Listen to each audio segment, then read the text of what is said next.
¿Qué tal, amigos y amigas? De nueva cuenta con ustedes, queridísimas audiencias, en el segundo programa en vivo que estamos haciendo desde la ciudad de Ensenada, Baja California, en México, el día lunes 10 de mayo del 2021. Agradecidos, como siempre, con ustedes y pidiéndoles, por favor, si fueran tan amables, de obsequiarnos, por favor, pues algún like, darnos, por favor, una compartidita de nuestro programa. Y pues muchísimas gracias. Les invitamos a que también participen con nuestro chat, que estén ustedes al pendiente de los temas que se van a tratar el día de hoy y de los cuales Olga Alicia nos va a hacer el favor de darnos a conocer de qué van a platicar nuestros queridísimos analistas, amigos de Cuatro Vientos, Daniel Solorio y Armando Duarte. Bienvenidos, Daniel, Armando, amigos, amigas de Cuatro Vientos. Pues tenemos tres temas, los tres a cual más interesante, algunos de interés estricto, así del estado de Baja California, y otros de interés general. Por ejemplo, estamos hablando del caso de Mario Aburto, preso desde 1994 por el asesinato del candidato presidencial del PRI de aquel año, Daniel, ya estoy haciendo candidato. ¿Daniel Solorio? No, Luis Donaldo Colosio. ¿Es el tapado? Luis Donaldo Colosio. Aburto tiene años solicitando ser trasladado a un reclusorio de Baja California y finalmente parece que así será. Aburto será trasladado al reclusorio de Tecate, de eso platicaremos. También vamos a platicar de la sentencia que dictó la Sala Superior del Tribunal Electoral del Poder Judicial de la Federación, la Sala de Guadalajara, y que niega el referéndum a los ciudadanos que están en contra de la ley Gandaya, esta ley aprobada en el Congreso actual para que diputados y alcaldes puedan hacer campaña para reelegirse sin necesidad de solicitar licencia, es decir, estar en su doble carácter como funcionarios vigentes y como candidatos. Bueno, pues le dicen no al referéndum. Y vamos a platicar también de esta nota diplomática, este reclamo que ha hecho el presidente Andrés Manuel López Obrador al gobierno estadounidense por el financiamiento que da este gobierno de Estados Unidos a una organización como Mexicanos contra la Corrupción, que es una organización donde la ha estado dirigiendo en los hechos, últimamente se retiró de ella como presidente, pero es su organización de Claudio X. González, y se trata del personaje señalado por el presidente y por muchos otros analistas como el verdadero líder de la oposición en México. Por lo tanto, dice, Estados Unidos está dando recursos a la oposición al gobierno mexicano y eso es injerencia. Son los tres temas. ¿Qué te parece, Daniel, si empezamos contigo para que nos des tus comentarios sobre el caso Aburto? ¿Te parece también, Armando, que sea así? Adelante, vamos. Dale, mi estimado Daniel. Bueno, el comentario sobre el caso Aburto es realmente muy breve.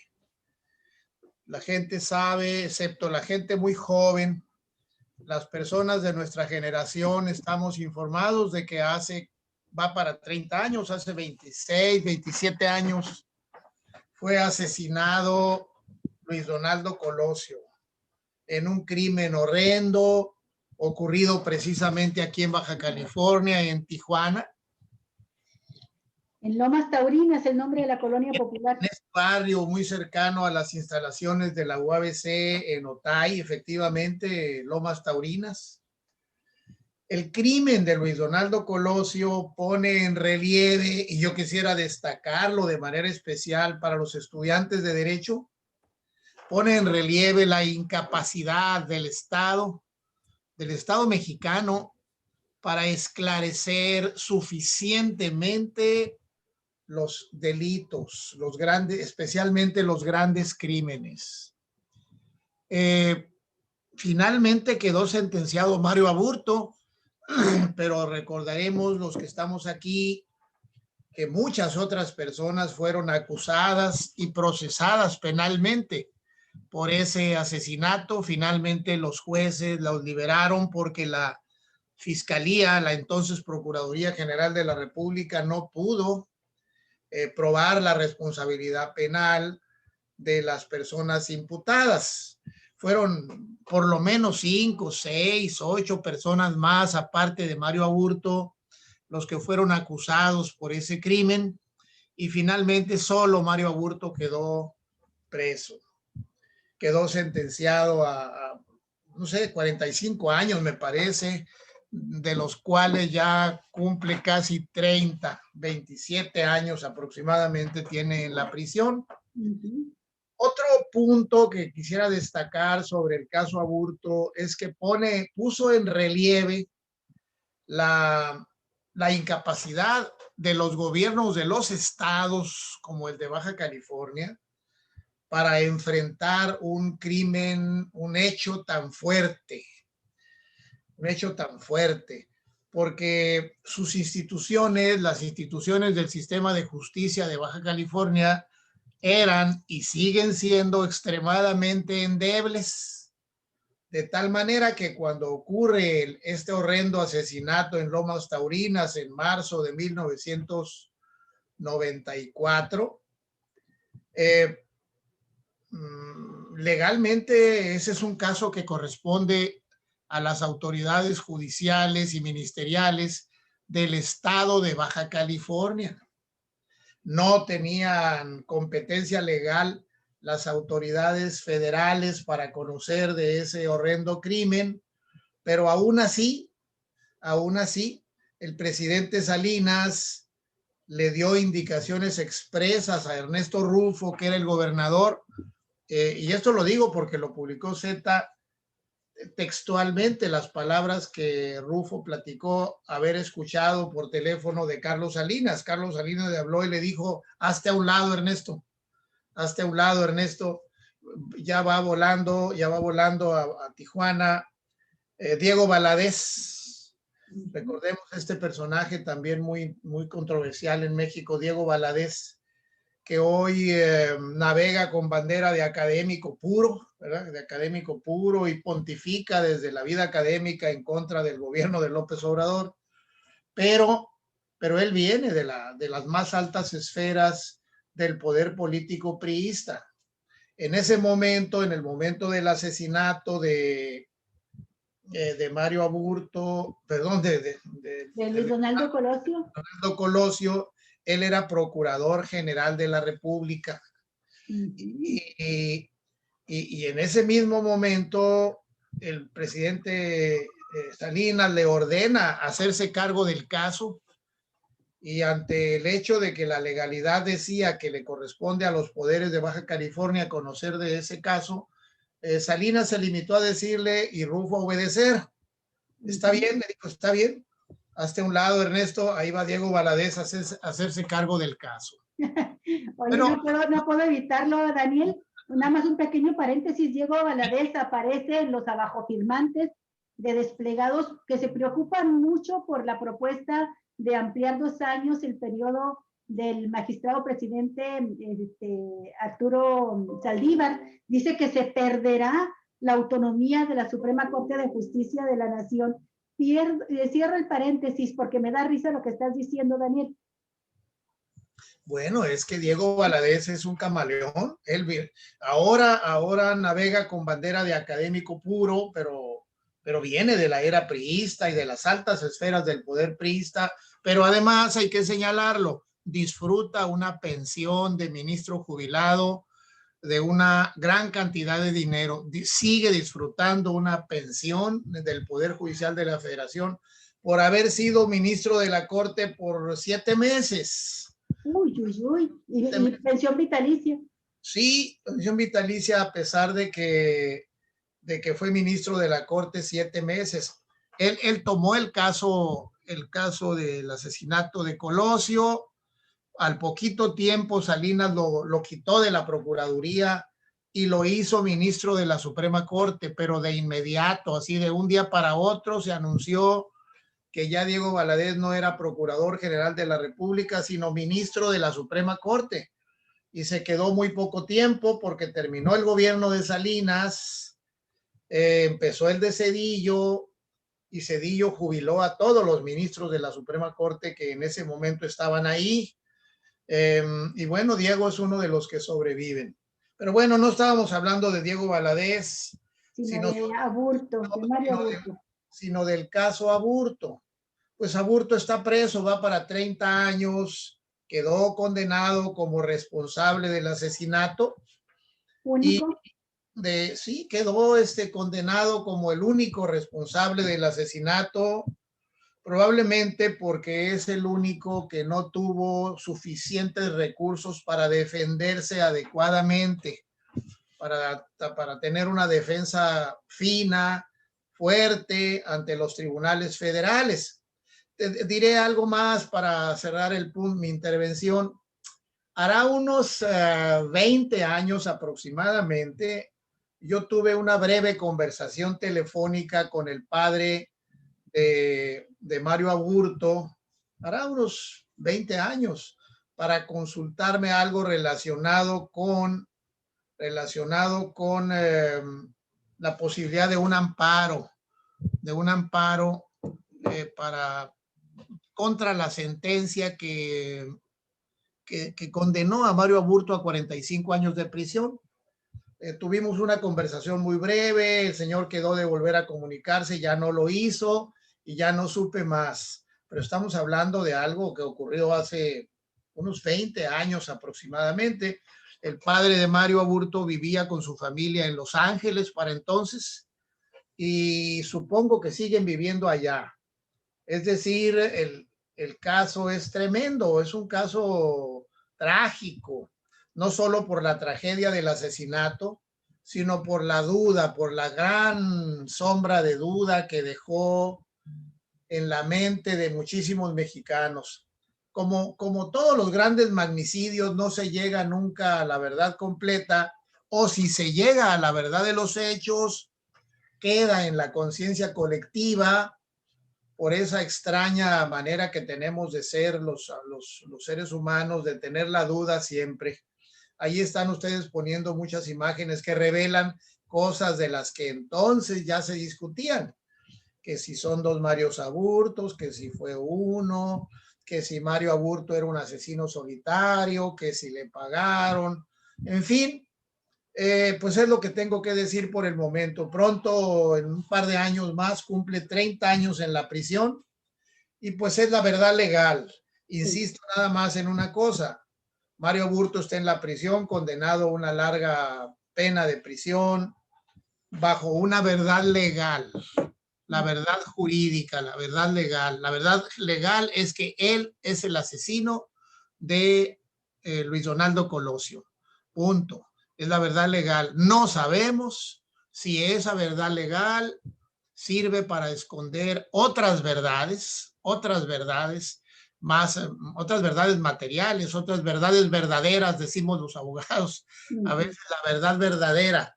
Pero bueno, legalmente él es el asesino y se quedará en la prisión unos años más, seguramente saldrá ya siendo un anciano, ¿verdad? Es una pena, es un caso trágico. Gracias, Daniel. Armando, ¿tú qué nos puedes decir sobre este caso? Mario Aburto, al ser detenido, fue encarcelado en un penal de muy alta seguridad en Almoloya, conocido como Almoloya, y después le cambiaron el nombre. Pero durante mucho tiempo él estuvo solicitando ser cambiado a otro reclusorio porque se quejaba de malos tratos, de tratos crueles, indignantes, y que pues solicitaba a las Comisiones Nacionales de Derechos Humanos que lo ayudaran.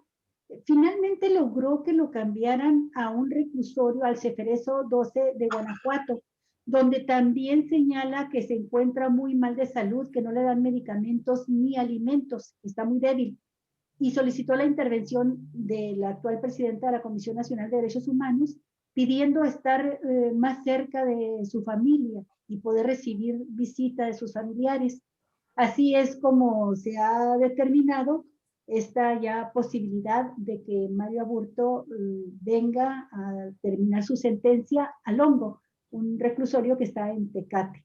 Y bueno, con los comentarios que ha hecho el maestro Daniel Solorio, ¿qué opinas tú de este caso, Armando? Bueno, en relación con el traslado, pues me parece una medida congruente con este enfoque de respeto a los derechos humanos que se ha venido impulsando recientemente en el Poder Judicial de la Federación y en todas las instancias judiciales, por lo menos declarativamente, existe esa pretensión de que la actuación de estos órganos sea una actuación apegada a ese principio de respeto a los derechos humanos, que mereció una reforma constitucional también no hace mucho, de tal manera que este principio de respeto a los derechos humanos fuese observado pues, en todas las actividades en nuestro país. Entonces, yo creo que es una decisión congruente.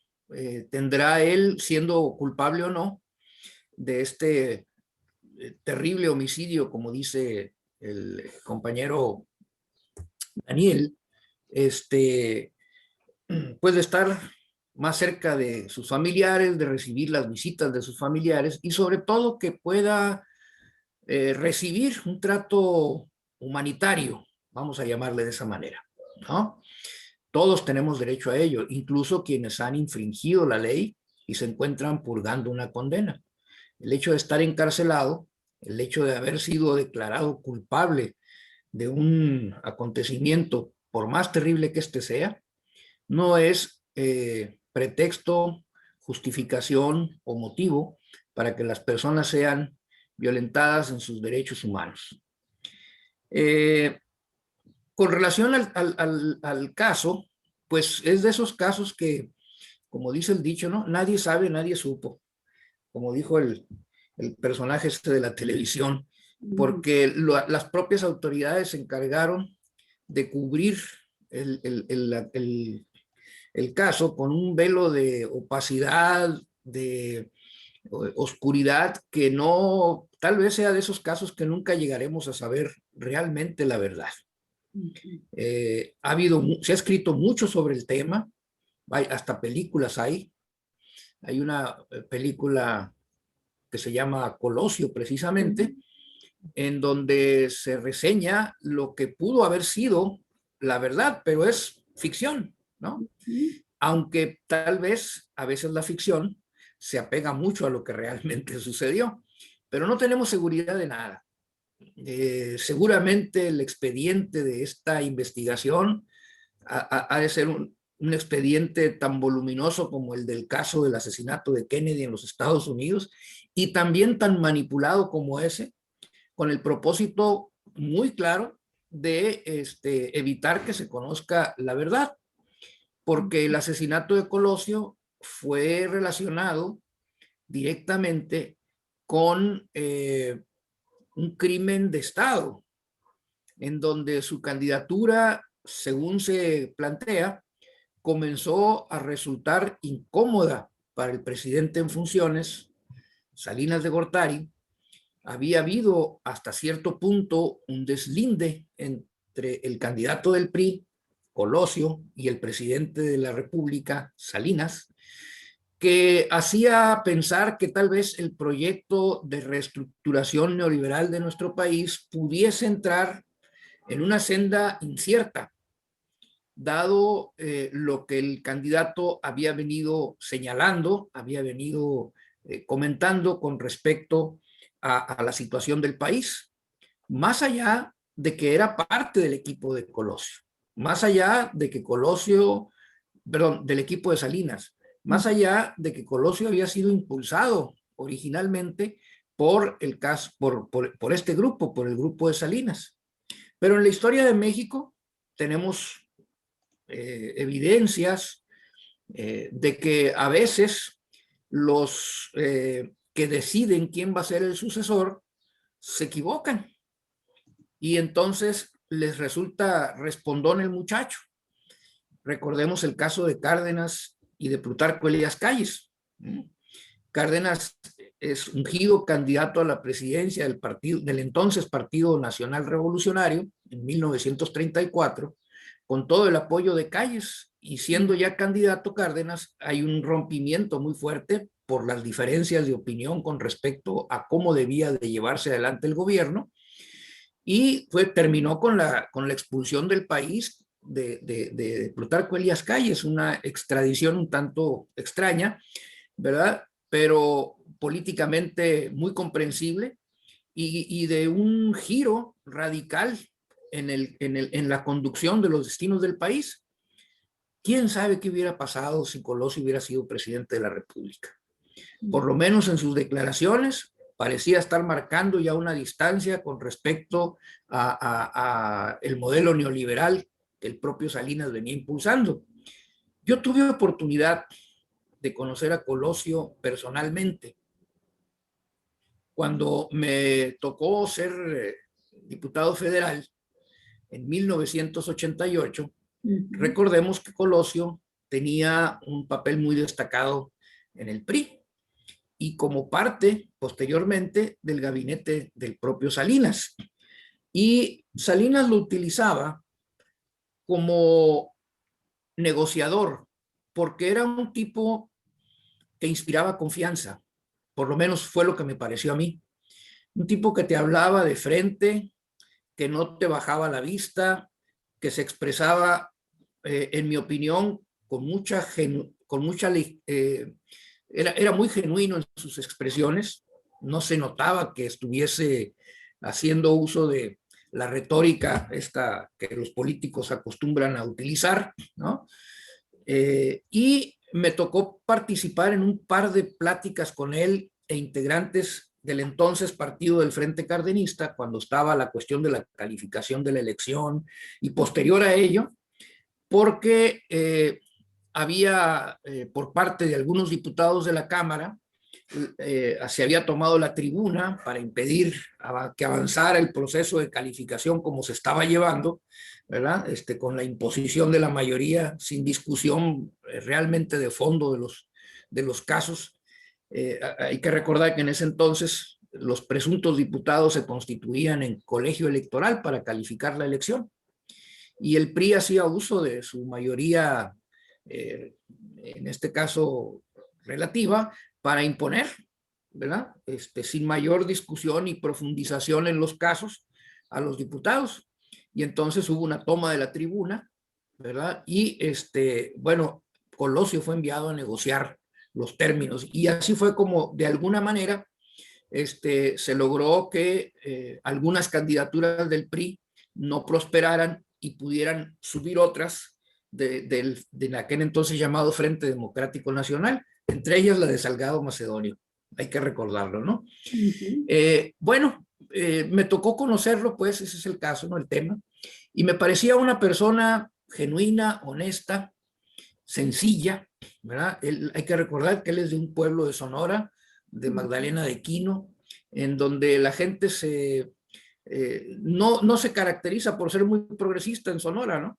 Los sonorenses en general son conservadores. Yo soy sonorense, pero no me considero que no soy conservador. Pero él es de las excepciones que confirman la regla. Pero son conservadores y no dudo que Colosio también lo haya sido, pero también es gente muy genuina.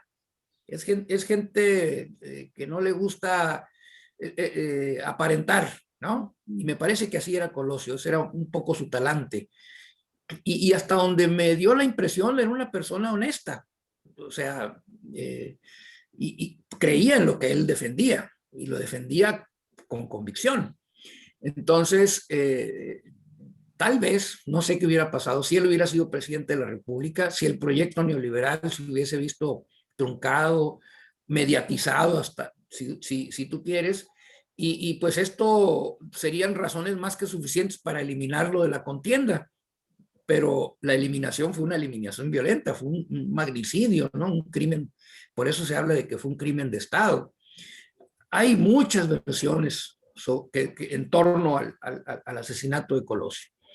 Y recordemos que en un primer momento, ¿verdad? El fiscal en ese entonces, no recuerdo ahorita su nombre, un señor de Guanajuato. Chapa Besanilla. No, fue antes de él, antes de Chapa Besanilla, fue antes. Montes, me parece. Montes, el procurador. Sí, Montes. Montes, sí. Que había sido diputado, lo conocía en la Cámara. Y él lanzó la hipótesis de que había sido una acción concertada, ¿se acuerdan? Sí, ¿cómo no? Y había varios señalados incluso con el video, porque fue filmado el asesinato, ¿no? Había una cámara que estaba filmando el evento cuando es asesinado Colosio. Y con ese video demuestran, hasta donde se pudo demostrar según ellos, ¿no?, que había habido una acción concertada.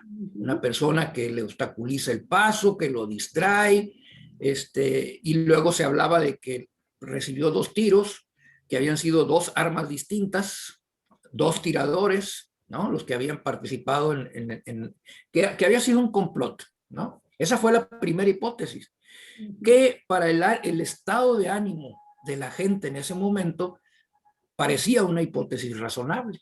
De repente, ¿verdad? Cambian totalmente. A las pocas semanas hay una nueva hipótesis del asesino solitario y empiezan a crear en torno a Mario Aburto una imagen de una persona desequilibrada, una persona con ideas un tanto extrañas en la cuestión política, ¿no? El caballero águila, una especie como de organización secreta, una cosa que tampoco nunca pudo ser demostrada, ¿verdad?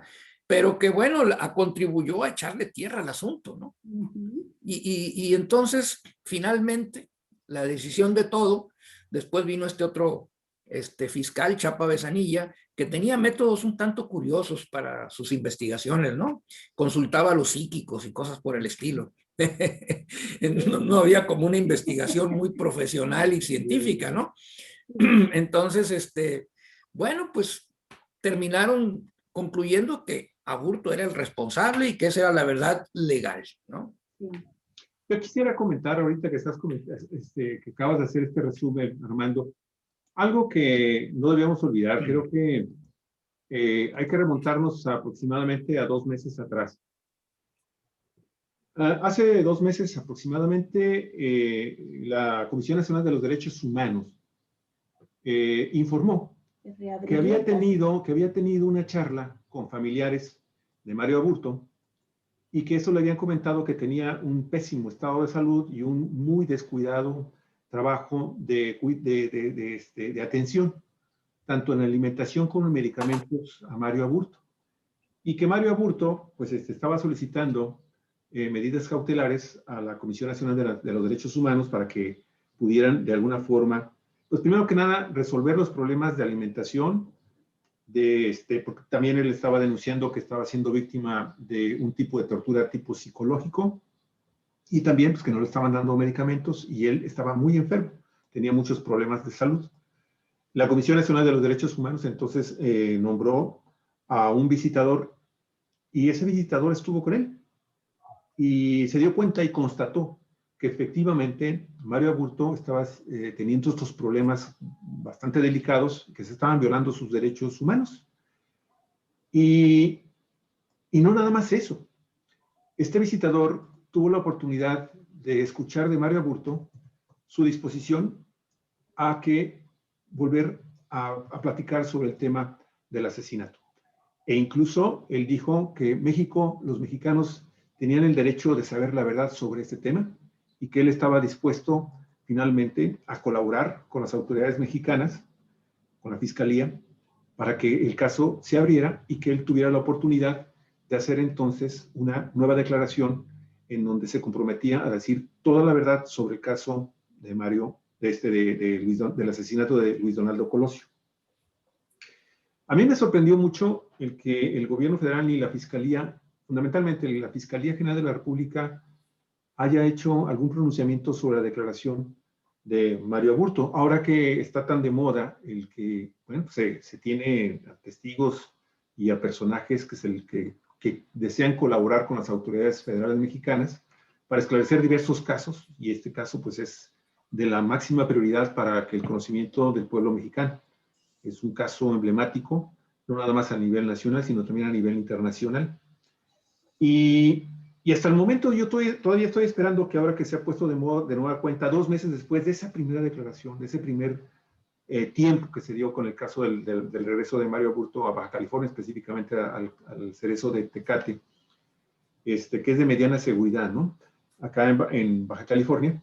Yo he estado esperando desde el día 8, en que se dio a conocer, el día 8 de mayo, que se dio a conocer esta información, a través de un comunicado que por ahí lo logramos ubicar y lo pusimos ahí en la pantalla, de la Comisión Nacional de los Derechos Humanos, de lo que había solicitado a las instancias federales mexicanas, del Sistema Penitenciario Nacional.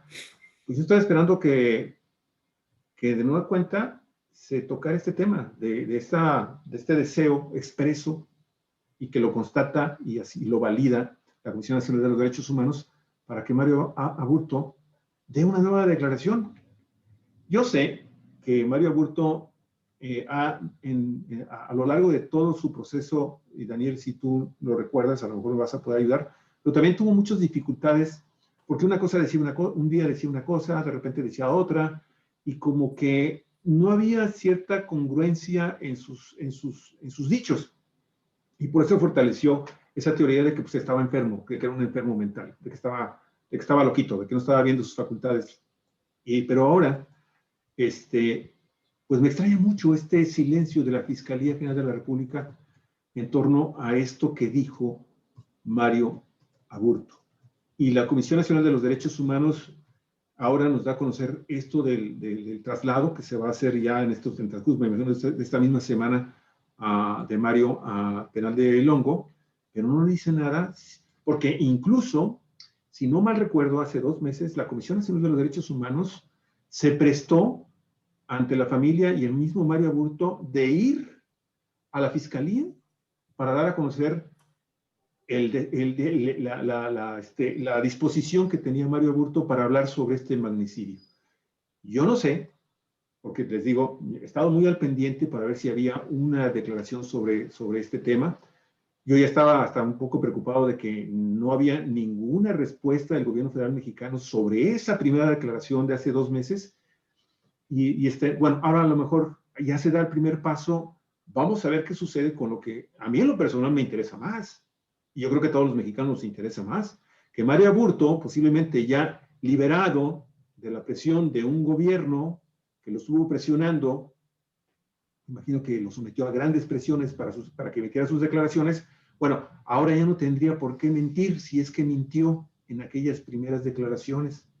Para mí eso es lo significativo desde hace 2 meses de las declaraciones de Mario Aburto. Y que, bueno, desafortunadamente se nos olvida de que dio esas declaraciones. Entonces, yo creo que sí sería muy interesante preguntarle en alguna ocasión que algún periodista por ahí logre encontrar disponible a Alejandro Gertz Manero, pues que le diga, oiga, ¿qué pasó con esto? No, en fin, quería nada más intervenir sobre eso. Daniel, gracias. Daniel. Bueno, yo hago una anotación.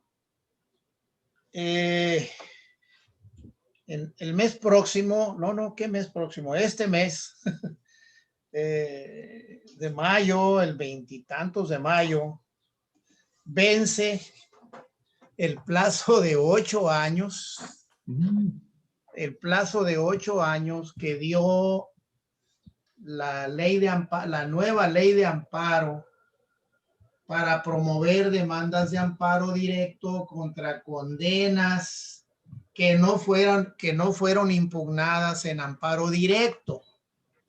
Y lo digo esto porque hará 20 cuando me consultaron este punto, en aquella época la posibilidad de promover una demanda de amparo contra una condena penal estaba abierta. No había límite de tiempo. Si se dictó una sentencia hace 20 años o 30 o 40 y nunca pediste amparo contra ella, todavía estaba abierta la posibilidad, pero desde hace casi 8 años, están por cumplirse 8 años, la nueva ley de amparo dijo que todos esos casos tienen un plazo de 8 años a partir de que se estableció ese límite con la nueva ley de amparo. Y termina, me parece, el 23 de mayo actual, ese plazo de 8 años para promover la demanda de amparo. Pero bueno, supongo que nadie le está interesado en ese punto. Igual no sé si finalmente la familia promovió o no, Mario Aburto promovió o no amparo contra la condena que en segunda instancia le fue impuesta por un tribunal federal. Si no lo hizo, su plazo para pedir amparo está por concluir. Pero agrego algo más. Ojalá llegara a oídos de la familia de Mario Aburto. Ojalá. Hace unos 10 años, más o menos 10 años, la Suprema Corte sentenció un famoso caso, famoso porque llegó hasta la Suprema Corte, un caso muy famoso llamado el caso Martín del Campo Dodd. Martín del Campo Dodd fue, o David, Martín o David. Martín del Campo Dodd fue un hombre condenado en la Ciudad de México a 30 años aproximadamente de prisión por el asesinato de su hermana y su cuñado. Su hermana y el marido de su hermana fueron asesinados y después de las investigaciones la Procuraduría lo acusó a Martín del Campo Dodd y fue condenado a prisión por eso. Cuando ya habían pasado 17 o 18 años de que terminó el proceso, un abogado de la Ciudad de México tomó el caso y logró hacer una serie de, la mejor forma que yo tengo de decirlo es una forma de peripecias jurídicas. Primero logró llevar el caso hasta la Corte Interamericana de Derechos Humanos y después con los resultados de ese viaje a la Corte Interamericana de Derechos Humanos logró reabrir el proceso penal. Lo subrayo especialmente por si hay abogados que estén escuchando. En México los casos penales, ni casos de ningún tipo, no se pueden reabrir. Hay una prohibición total de reabrir. No hay vías para reabrir casos penales que ya causaron ejecutoria, que ya quedaron firmes. Sea o no sea la verdad, o sea o no sea culpable el individuo, si ya una condena dice que es culpable, es que lo es y punto. No hay otra, no hay salidas. Nuestro sistema jurídico es un sistema muy cerrado. Pero bueno, este abogado de la Ciudad de México, que me honra su amistad, por cierto, logró una serie de peripecias y después de viajar el caso por el Sistema Interamericano de Derechos Humanos, logró ponerlo en manos de la Suprema Corte y la Suprema Corte obligó a los jueces de primer grado en nombre y por cuenta de los derechos humanos del condenado a reabrir el caso y finalmente resultó absuelto. Cuando ya había cumplido más o menos 20 años de prisión, 20, 21 años y le faltaban otros 10 aproximadamente, pero salió libre. David o Martín del Campo Dodd es el nombre de la persona y bueno, es un asunto que vale la pena la gente que está en esas condiciones hacerle la lucha a un examen como ese, a una defensa de ese tipo, una defensa rarísima, pero bueno, existe la posibilidad, ya sucedió una vez. Pues ahí dejamos sembrada la idea, Olga, Armando. Y ahí queda sembrada la idea y yo nada más agregaría que quedan, para conocer por lo menos la verdad, no sé si penalmente tenga algún efecto. Sabemos que Rosario Piedra, titular de la Comisión Nacional de Derechos Humanos, también dijo que se iba a hacer eco de esta petición de reabrir el caso de Aburto.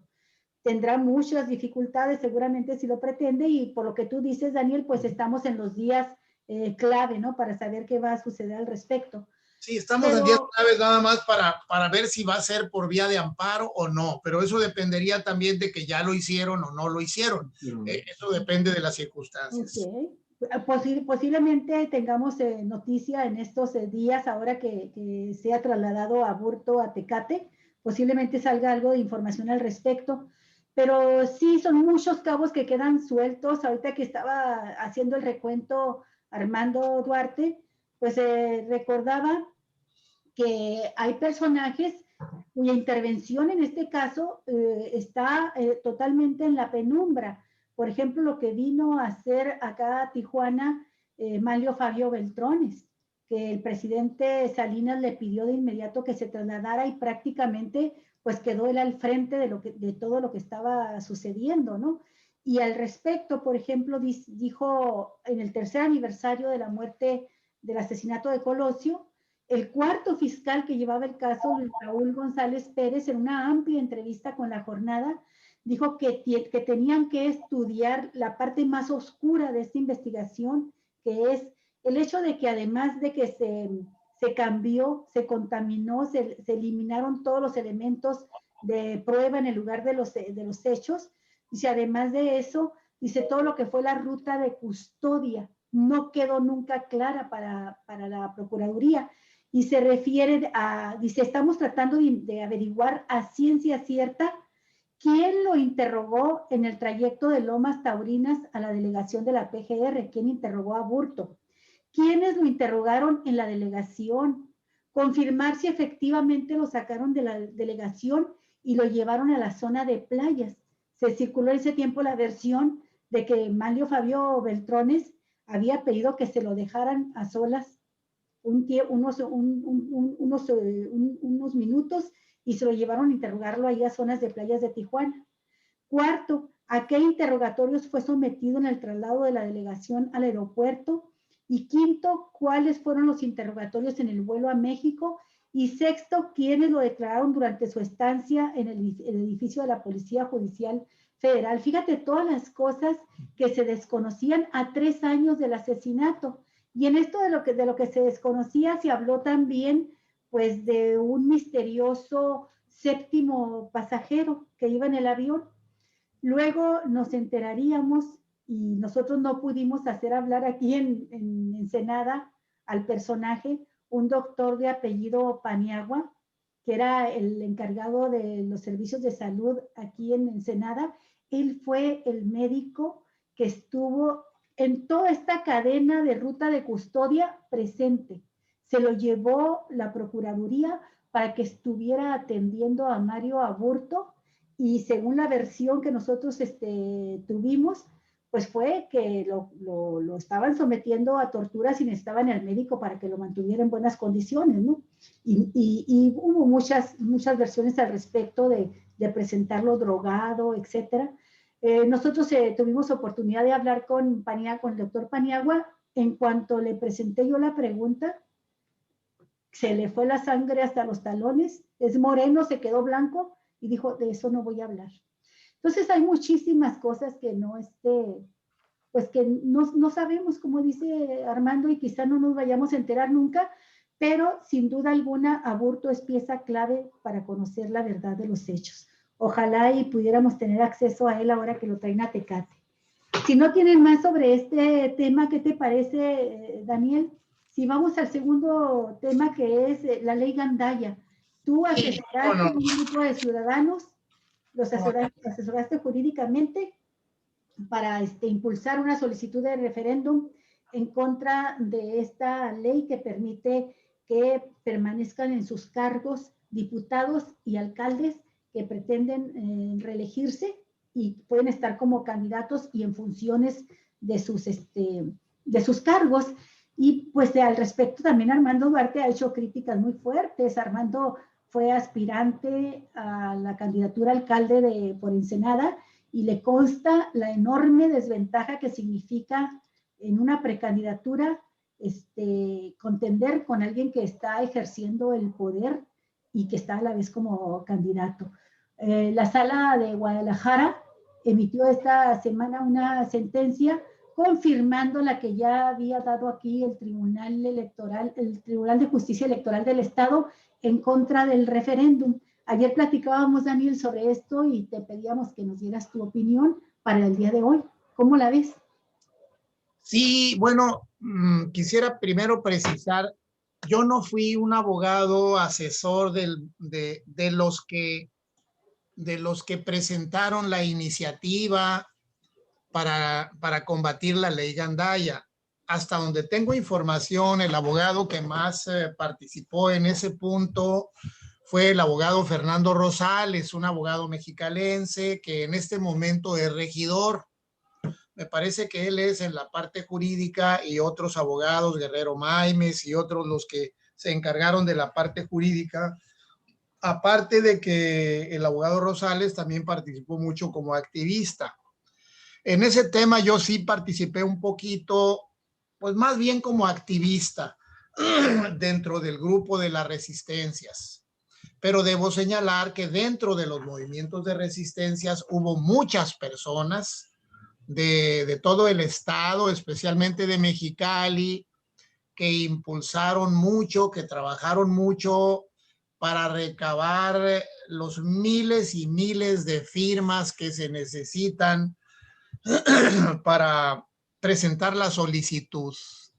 Este fue un caso muy impresionante porque lograron, entre una actividad colaborativa de los movimientos de resistencia con Coparmex, cosa que no es fácil, cosa que no es fácil lograr que se sienten un ratito a la mesa los directivos de Coparmex como Fiorentini o estos personajes con la gente de la resistencia. No es fácil porque hay una clara y manifiesta disparidad de intereses en muchos otros temas.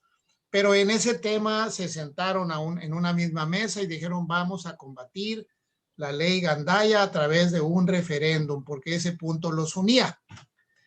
Y efectivamente, con esa colaboración lograron, híjole, se me escapa de la memoria, pero alrededor de 70,000 firmas. Sí.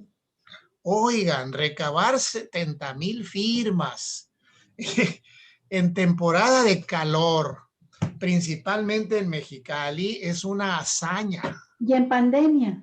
En época de pandemia y en temporada calurosa, las profesoras Almaraceli Piña, la profesora Norma Herrera, Maribel Guillén y todas estas personas que militan en los movimientos de resistencia con mucho vigor, encabezaron las tareas de recolección de firmas y por otro lado, gente de Coparmex, contratada por Coparmex,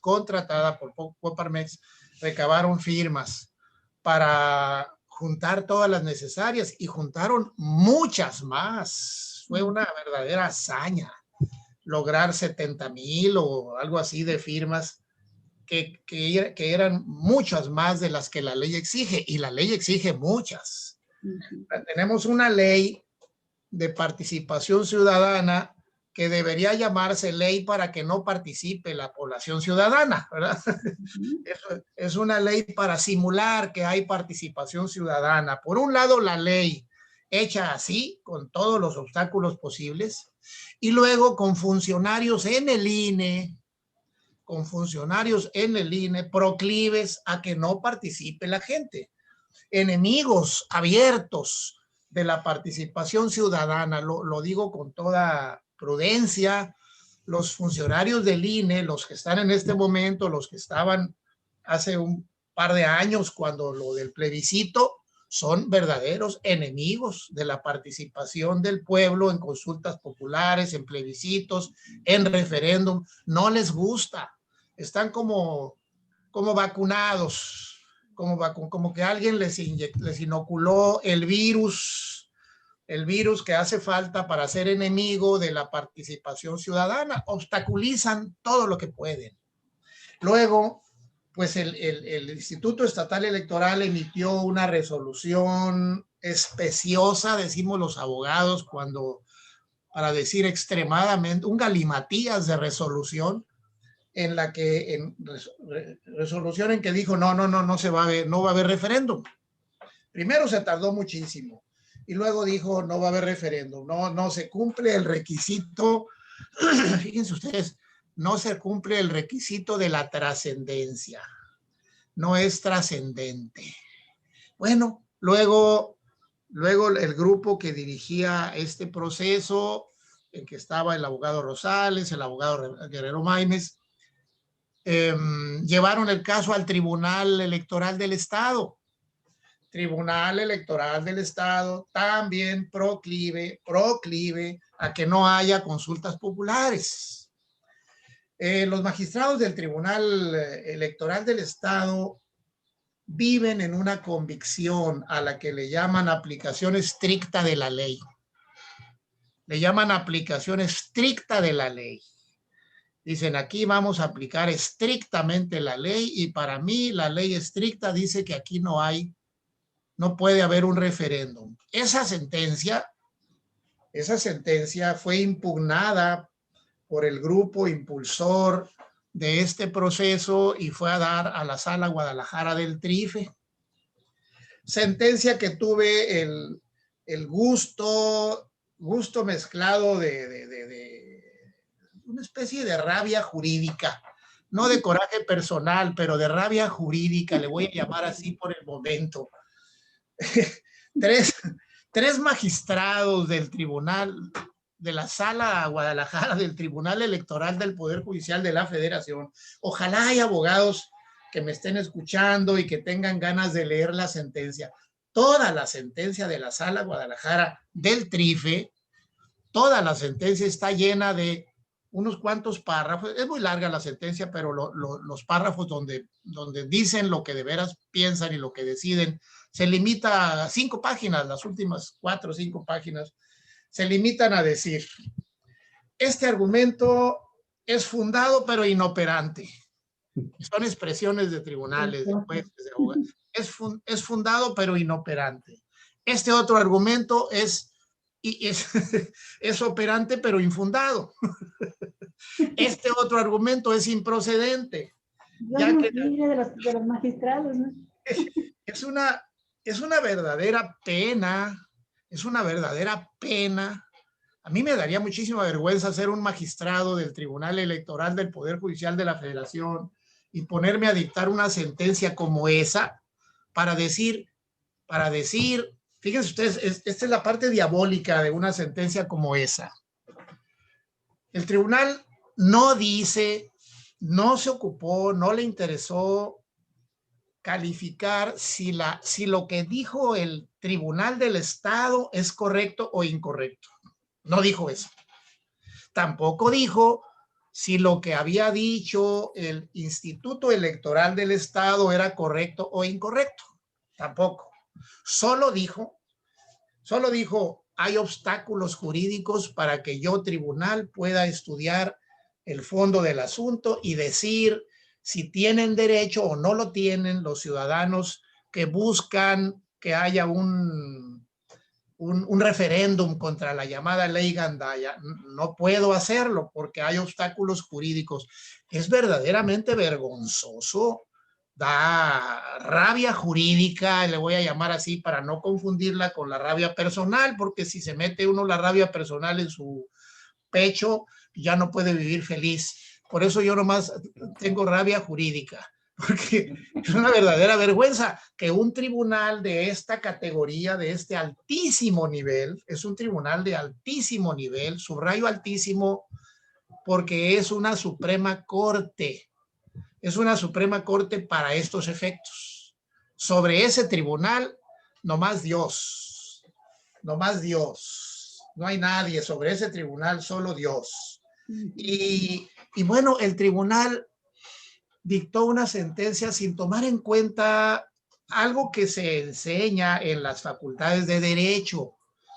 Los profesores de Derecho Procesal, de Teoría del Proceso, de Amparo, en las facultades de Derecho suelen enseñar a sus alumnos que hay 2 clases de procesos judiciales. Los procesos judiciales de interés privado y los procesos judiciales de interés público. En los procesos judiciales de interés privado se aplica un principio que se llama de estricto derecho, que en pocas palabras significa: yo, tribunal, solamente me voy a limitar a calificar los argumentos que me traigas en tu demanda. Pero no voy a ver más al fondo. Voy a calificar tus argumentos y si están mal tus argumentos te voy a dar palo. Si tus argumentos son muy buenos vas a ganar. Pero entonces es como una especie de premio a la habilidad. Para ganar litigios en los tribunales tienes que ser un gran espadachín jurídico. Y si no eres un consumado espadachín jurídico, pues entonces al tribunal no le importa el fondo, no le importa lo justo, lo injusto, no le importa. Ese es la vertiente de los procesos judiciales de interés privado. Y bueno, diría uno, pues está bien que cada quien defienda su propio interés, y si no lo defiende bien, pues como dicen los españoles, pues que se joda, ¿verdad? Pues que se joda, ¿no? Si no lo defiende, al fin de cuentas, pues es tu propio interés, está de por medio un pleito tuyo personal, vas a ganar o vas a perder cosas tú. Pero hay otra vertiente, la vertiente de los litigios de interés público, de interés general de la población. Ahí no apliques el principio de estricto derecho. Ahí tu tribunal, tu altísimo tribunal, tienes el deber de desentrañar la parte jurídica del caso y aplicar la ley con independencia, aplicar los principios de derechos humanos con independencia de si los litigantes lo defendieron o no con la habilidad necesaria. Entra tu tribunal, entra para el tribunal una figura que se llama la suplencia de la queja, la suplencia de la inconformidad. Pero a la Sala Regional de Guadalajara esto no le importó. La Sala Regional de Guadalajara dijo, no, este punto no me lo dijiste bien, entonces te doy palo. Y este otro punto me lo dijiste bien, pero no surte efectos porque acá abajo hay otro escaloncito que no te diste cuenta y también te doy palo. Y dice, bueno, como no hay más material que examinar, se cierra y se confirma la resolución del Tribunal Electoral del Estado y por tanto también la resolución del Instituto Electoral, que dijo no puede haber referéndum aquí porque es intrascendente. ¿Cómo va a ser intrascendente un tema como este de la ley Gandaya que permite un caso como el de Ensenada, que aquí tenemos, Armando? El de Ensenada, en que el presidente municipal desde su silla, en ejercicio de su presupuesto, con una corte de colaboradores que ha tenido durante todo su periodo, hace una campaña y que no hay una línea divisoria clara entre el candidato y el funcionario. Sí. Bueno, hay quien dice, bueno, pero si también, a ver, si en Estados Unidos, el presidente que se acaba de ir hizo campaña siendo presidente. Sí, pues, pero allá es otro país. Nosotros no somos así.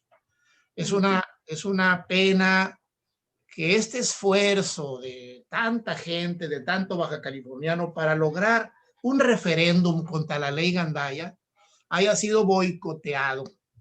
Todo el proceso fue boicoteado por el gobierno de Bonilla, por el Instituto Electoral, por el Tribunal del Estado. Y finalmente, no voy a decir que el Tribunal Electoral del Poder Judicial de la Federación estaba en el complot, no voy a decir eso. Solamente voy a decir que el Tribunal Electoral del Poder Judicial de la Federación, Sala Guadalajara, aplicó su manera indolente, inconstitucional de resolver los litigios. Es una pena, un gran esfuerzo ciudadano tirado a la basura por esta gente indolente en el mejor de los casos. Me apena muchísimo decirlo, pero eso pasó. ¿Cuántos años han pasado? 20 y tantos años de que tenemos ley de participación ciudadana, y cada vez que la gente se organiza para que la población participe, las autoridades encargadas de que participe y de promover el voto y la cultura política y la cultura cívica se oponen. Por eso habría que decir, a ver, entonces, ¿por qué se enojan?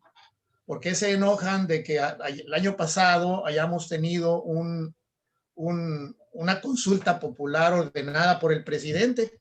Imaginemos que en lugar de que el presidente hubiera ordenado la consulta popular del año 2020, le hubiéramos encargado a las autoridades del Estado organizar una consulta popular con apego a la ley, jamás hubiera habido consulta popular. Eso es una pena. Tenemos un sistema legal y de autoridades. ¡Wow! Es un drama. Es un verdadero drama. Cierro diciendo, entiendo entiendo al presidente Bukele del Salvador. Del ¿A Salvador, qué te refieres? pues que la semana pasada el presidente Bukele del Salvador, indirectamente, pero propuso a la Asamblea Nacional la destitución de todos los magistrados de la Sala Constitucional del Tribunal Supremo del Salvador. Pero ese es otro tema, mejor ya ahí lo dejamos, porque es otro tema Sí, demasiado, una espera tremenda aquí. un tema muy interesante. Muchas gracias, adelante. Gracias, Daniel. Armando, ¿qué opinas de esto? Bueno, coincido con las expresiones hechas aquí por Daniel. Voy por un café, pero estoy escuchando, ¿eh? Sí. En el sentido de que, por una parte, estos mecanismos que se han venido configurando para estimular la participación ciudadana están siendo socavados por las propias instituciones, creando una vía tortuosa, sinuosa para poder transitar por estos mecanismos, de tal suerte que hay una evidente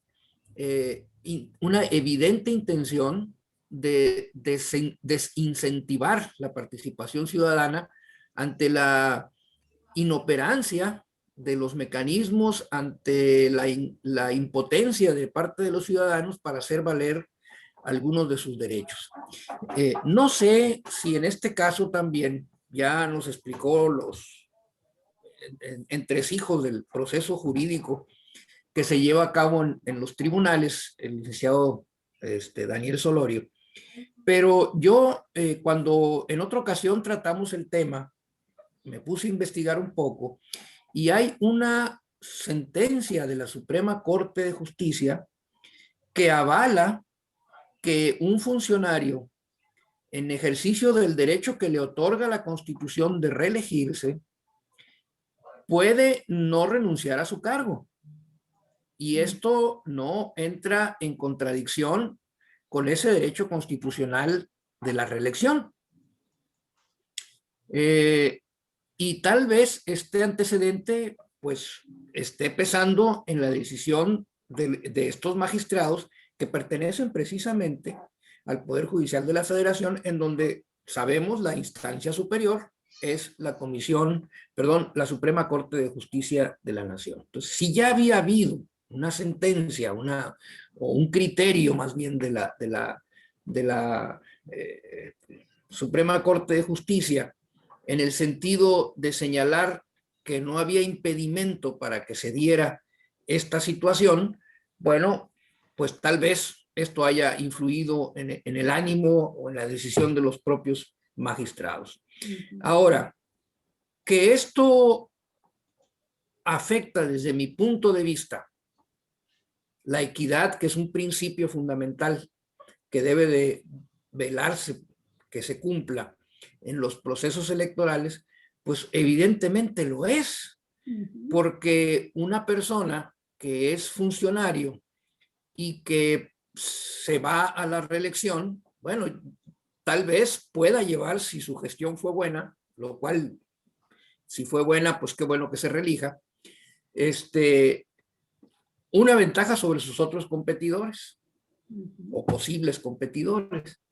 Pero más aún, si siendo funcionario permanece en el cargo, pues evidentemente que también hay una lesión a ese principio de la equidad, porque es evidente que un funcionario tiene una sobreexposición a los medios de comunicación que no le es posible tener a cualquier otro que compita sin ser funcionario público.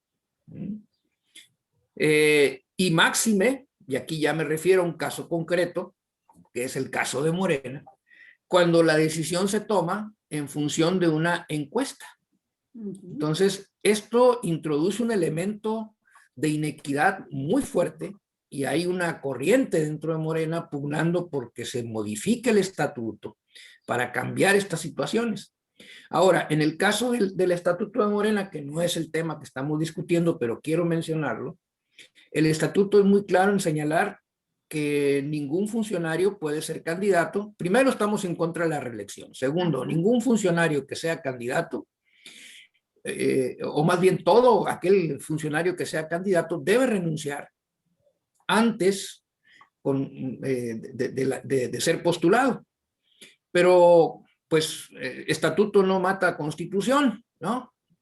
Y entonces, si la Constitución te otorga ese derecho, pues el estatuto queda sin efecto.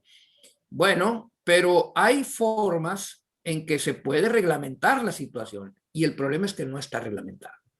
Creo yo que en este caso de las famosas leyes Gandaya que se aplican en Baja California y en muchas otras entidades de la República, ¿verdad?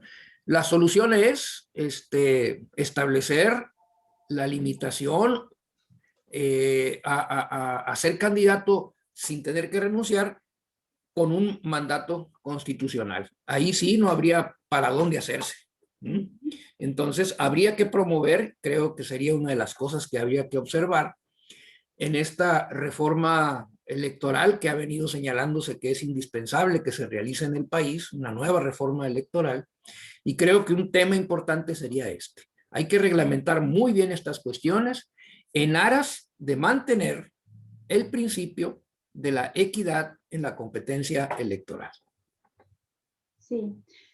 Fíjate que tengo una pregunta. Creo que no se puede, quizá no se termine aquí la historia, porque tengo en mente el caso de Edgar Montiel, este indígena mixteco, que reclamó las acciones afirmativas para que los partidos se vean obligados a postular a candidatos indígenas en este proceso electoral. Y se expresó en contra el Instituto Estatal Electoral en Baja California, en contra del tribunal, ratificó la posición en contra de que no, diciendo que no se podían aplicar esas políticas afirmativas en Baja California. La sala de Guadalajara, esta misma que ahora dicta sentencia en relación con el referéndum, pero Edgar Montiel llevó el caso hasta la sala superior del Tribunal Electoral y creo que le llaman, a ver, ayúdame Daniel, es un recurso no precisamente de revisión, tiene otro término, pero la magistrada Otálora le consideró que había razón para que la sala superior del Tribunal Electoral del Poder Judicial de la Federación resolviera en definitiva sobre este caso, que es una impugnación a la sentencia, que se pide que se revise esa sentencia de la Sala de Guadalajara. Así se hizo y finalmente con el dictamen de Otálora, pues salió favorable la sentencia a los indígenas. Se puede dar el caso también en esto del referéndum, ¿no, Daniel? No te escuchamos. Para mí, Olga, para mí es una buena noticia eso que acabas de decir del caso de las candidaturas indígenas, pero tengo una pregunta, no estaba informado. Tengo una pregunta, ¿ya fue admitida a trámite la posibilidad de que la sala superior revise lo dicho por la de Guadalajara o ya está sentenciado en definitiva? No, la sala de Guadalajara sentencia. Sí. En definitiva, pero la parte afectada, inconforme, claro, puede interponer un recurso de reconsideración. Sí, así es. Este recurso de reconsideración, si le dan entrada, lo resuelve sentencia definitiva la Sala Superior del Tribunal Electoral. En este caso de los indígenas, la Sala Superior aprueba por unanimidad el dictamen de la magistrada Yanin Otálora, que revoca la sentencia del Tribunal de la Sala de Guadalajara y deja una sentencia en firme a favor de los indígenas. Oh, esa es una magnífica noticia la que me estás dando, Olga, porque debo precisar algo. La Sala de Guadalajara, todas las salas estas son la última palabra, salvo en casos muy limitados que caben por una rendija, para decirlo de manera muy sencilla. La regla es, todas las sentencias que dicta Guadalajara o cualquiera de las salas regionales son la palabra de Dios, salvo que el caso sea un caso de esos un poco raros que reúnen algunos requisitos que no viene al caso de repetir aquí, pero que son requisitos que caben por una rendija. Y entonces sí se abre la posibilidad de que la sala superior revise, reconsidere lo dicho por la sala de Guadalajara. Eso que me estás diciendo es una magnífica noticia que yo ignoraba. Y bueno, con esto yo ya me atrevería a lanzar una invitación a los abogados que traen la parte jurídica del caso Ley Gandaya. Ojalá que estén en condiciones de intentar que este caso entre también por esa rendija. Y si acaso tú, que tienes mucha habilidad, he visto que tienes mucha habilidad para encontrar fallos judiciales, Olga, si tuvieras la posibilidad de tener esa sentencia reciente de la Sala Superior, sería magnífico para hacérsela llegar y que la tomen en cuenta los que tienen la defensa jurídica del referéndum. Sería formidable. Sí, te la voy a enviar porque precisamente el argumento de la magistrada Otálora consistió en llegar a fondo, revisar no solamente la cuestión constitucional, sino otro término que estoy tratando de localizarlo, pero que tiene que ver con la interpretación incluso, ¿cómo se llama? De la sintaxis y el contenido del concepto, ¿no?, sobre la discriminación estructural de los indígenas para resolver a favor de su derecho a que se les aplicaran acciones afirmativas en Baja California.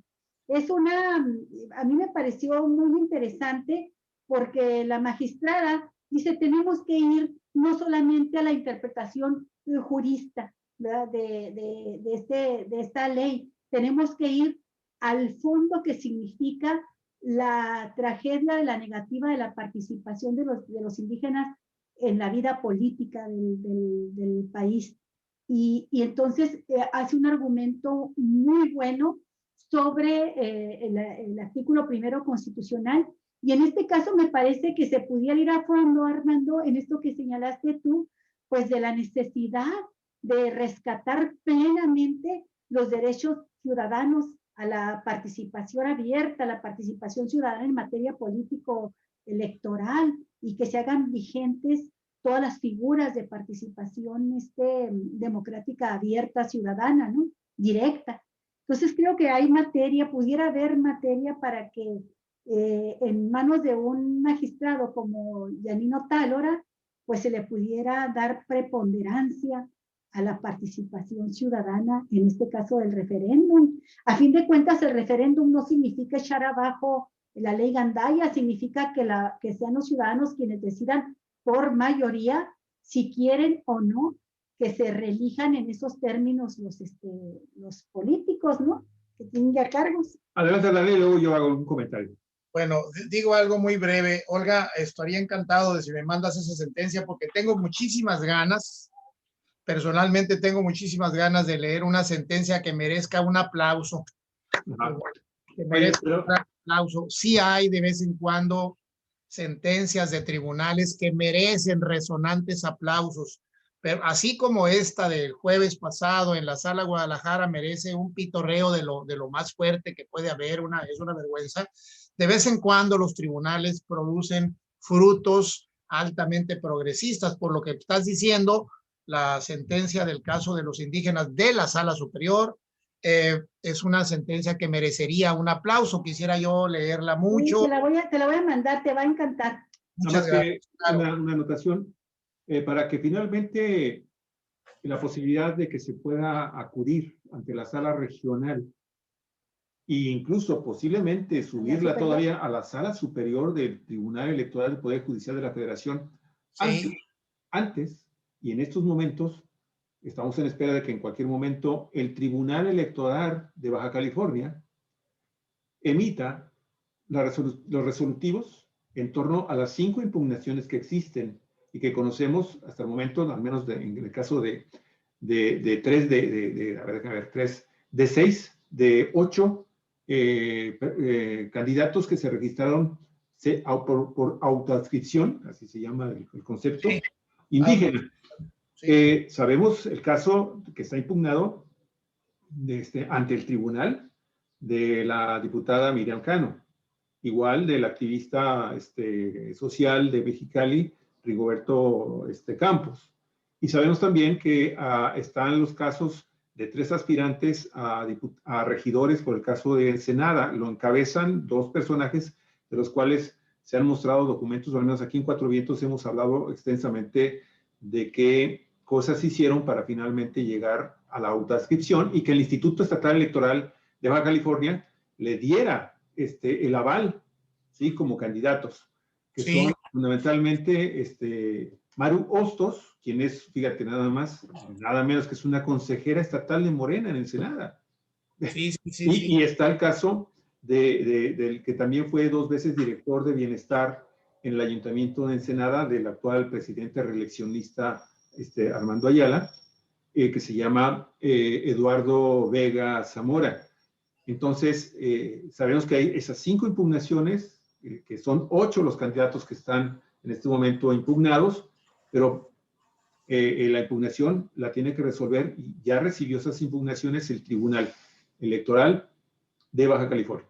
Una vez me imagino que se haga ya la sentencia, pues entonces, sin duda, si está validando la aprobación que hizo el Instituto Estatal Electoral de estas 8 candidaturas de autoadscripción, entonces yo me imagino que los abogados de las 8 personas que están, de las 5 impugnaciones, pues van a subir entonces al tribunal, en donde ya existe este importantísimo antecedente que muy probablemente, mi estimado Daniel, muy probablemente la Sala Guadalajara les va a decir, oigan, espérenme, yo ya les dije que tenían que trabajar sobre este tema y yo les dije en mi resolución del día 20 de febrero del año 2020, creo, ay, perdón, ahorita se me está yendo sí, fue del 2020, yo ya les dije que tenían que implementar estas acciones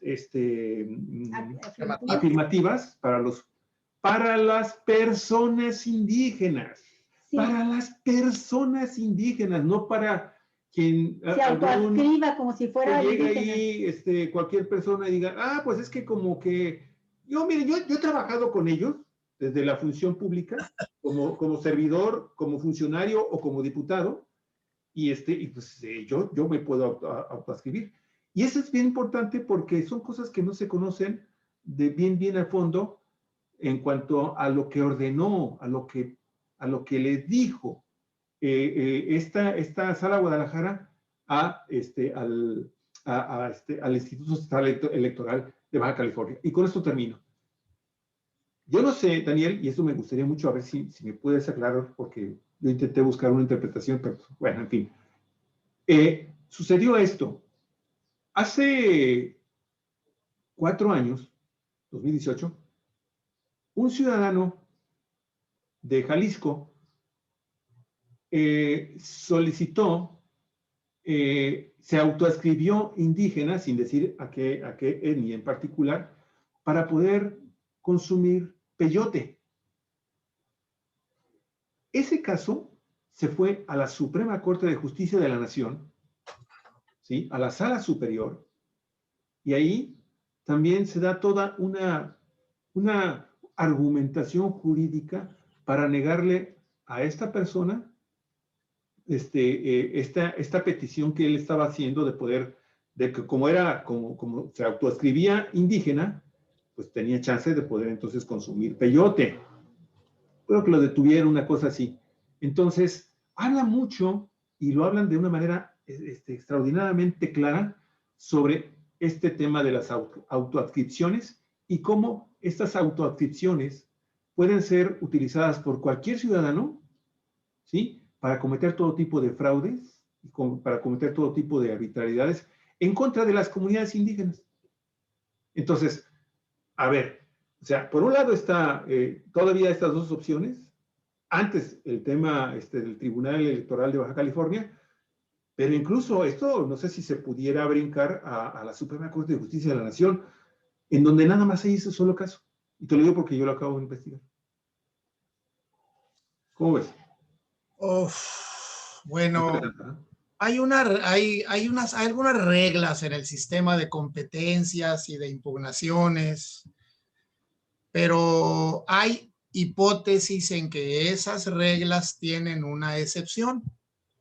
El caso de las sentencias de la sala Guadalajara, en que para ir a la sala superior hay una rendijita en el que caben muy poquitos casos. Por eso me alegra mucho saber que recientemente esa rendijita se abrió y entró ahí el caso de los indígenas, ¿verdad? Eso está muy bien.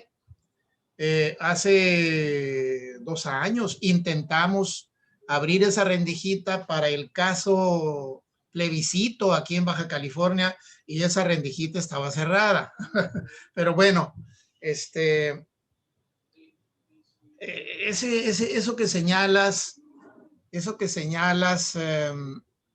Javier, habría que ir, eso que se llama en el sistema de estudio que tienen los norteamericanos al método de caso por caso.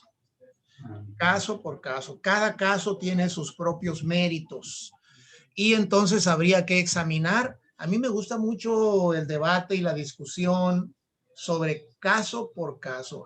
Habría que examinar esa resolución del caso de ese personaje autoadscrito, porque efectivamente en un primer planteamiento es clarísimo que no se trata de que yo de pronto les tengo mucho cariño a los indígenas y me tienen mucho cariño a mí y entonces yo ya soy indígena y me declaro indígena. Eso significa autoadscribirse. Yo por mí mismo declaro que soy indígena. Pero si declaro que soy indígena es porque lo soy, es porque soy indígena. No puedo, mi autoadscripción o declaración mía no me convierte en indígena, por supuesto. Y se trata de derechos no para los que se autoadscriben, sino para los indígenas, exactamente. Por eso vale mucho la pena ver qué se va a sentenciar en los casos que están ustedes comentando, de las candidaturas como la de Rigoberto aquí o la de Miriam Cano en la zona costa. Veremos qué sucede en los días siguientes. Y bueno, termino mi intervención diciendo, bueno, qué bueno que de vez en cuando los tribunales se reivindican ante la opinión pública. Así como en mayo del año pasado, mañana se cumple 1 año de que la Suprema Corte recibió un sonoro aplauso en casi todo el país, pero especialmente en Baja California, un resonante aplauso cuando el 11 de mayo de 2020, desde la más alta magistratura judicial del país, se le dijo a Jaime Bonilla, Jaime, fuiste electo por 2 años, ¿de dónde sacas que 5? Y en ese fallo quedaron asentados una serie de criterios que empezaron a convencer a mucha gente de que Saldívar, el ministro, el ponente de aquel caso, dijo Saldívar, esto no pasa porque hay un fraude constitucional. Es un fraude constitucional, ¿verdad?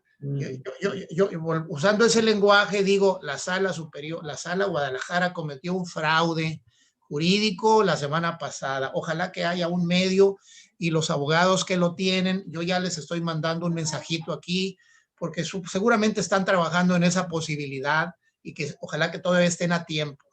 Y bueno, qué bueno que no se quede ahí el caso referéndum. Gracias. Recurso de reconsideración. Sí, así está. Que solicitar. Sí. Y bueno, funcionó porque se considera el bien superior en términos de democracia, la necesidad de las políticas afirmativas para los indígenas. Correcto. ¿Qué más bien superior puede haber que la participación, que las figuras de participación ciudadana en la democracia mexicana, que los referéndums y el plebiscito, ¿no? Por eso yo pienso que sí puede salir. Apliquemos aquí, Olga, apliquemos esas mismas palabras tuyas al caso referéndum. ¿Qué mayor bien puede haber ¿qué mayor bien público puede haber que el hecho de que sea la población, que sea el pueblo, que sea el electorado de Baja California el que decida si debe subsistir o debe morir el gandallismo electoral que en este momento está siendo practicado desde mi partido? Desde mi partido. Yo milito en Morena, voy a seguir militando en Morena, pero voy a seguir diciendo que en Morena hay gandallas. Y hay gandallas. Artículo 39 constitucional, mi estimado Daniel. Sí, así La es. soberanía nacional reside esencial y originalmente en el pueblo. Eso dice Todo poder público dimana del pueblo y se instituye para beneficio de este. El pueblo tiene en todo tiempo el inalienable derecho de alterar o modificar su forma de gobierno. Ahí está muy claro la Constitución. Les ruego me disculpen, me tengo que ir, pero bueno, un saludo muy cordial a todos. Gracias. Híjole, pues entonces tratamos el tema que es de lo más interesante también con Armando, que nos queda pendiente, Armando, este tema de ¿existe o no injerencia del gobierno de Estados Unidos en asuntos fundamentales internos del gobierno mexicano, como son estas mismas elecciones, cuando entrega recursos para una organización como Mexicanos contra la Corrupción, que pertenece, ha sido fundada, dirige, aunque no esté ahorita en la presidencia, Claudio X González, y el presidente de la República dice, los opositores a nuestro gobierno, dice López Obrador, están recibiendo recursos de Estados Unidos, en este caso, comprobados más de 50 millones de pesos, según un reportaje de investigación del periódico Contralínea, la revista Contralínea, que motivó ¿cómo le llaman? Una nota diplomática del gobierno mexicano al de Estados Unidos, pidiéndole que se investigue ese caso y que, si es así, se deje de entregar recursos a los opositores al régimen porque sería intervencionismo. ¿Tú qué piensas de esto, Armando? Y agrego el dato. Me asusta. El tema me gusta, pero me asusta, o me asusta, pero me gusta, y me tengo que ir, perdón. Sí, Daniel, voy a escucharlo con mucho cuidado. Ya tú hablaste mucho de los temas de carácter, en el aspecto jurídico y político. Gracias. Hasta luego, Daniel. Saludo y abrazo a todos los mexicanos. Un abrazo y gracias, Armando, por continuar tú, porque sí me parece fundamental conocer tu opinión y analizar este tema que está dando, pues, causando revuelo. ¿Tú qué piensas de ello? Considerando sobre todo de que, pues, no es nada más en la Morena, son muchas voces las que señalan que los verdaderos líderes de la oposición en México, particularmente de esta alianza PRI-PAN-PRD en Va por México, pues son Claudio X González y su operador, uno de sus operadores políticos, Gustavo de Hoyos. ¿Qué piensas de esto? ¿Hay intervencionismo ahí? Micrófono.